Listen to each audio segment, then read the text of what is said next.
ये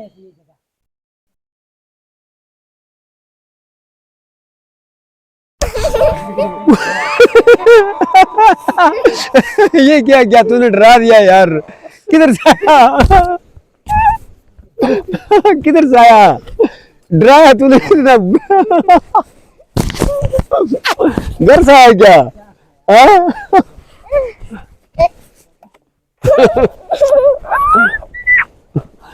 ये क्या क्या तूने? ये क्या कर दिया? किधर से आया अभी? हाँ? किधर से आया भाई?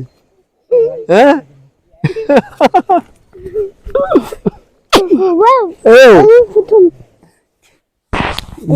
डरा दिया तूने। किधर से आया?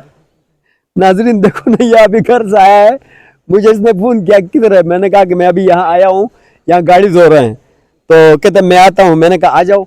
और फिर यहाँ आके सर पे मार दी इसने और डरा दिया इसने मुझे। हकीकत में हमने कोई वीडियो शूडियो बनाने की प्रोग्राम नहीं किया था, सिर्फ बच्चा जो है ना इनके आने की वीडियो बना रहा था। तो आगे इसने जो है ना मुझे सर पे मार के जो है ना बता रहा है कि मैं आ गया हूँ। बड़ा तेज है ये।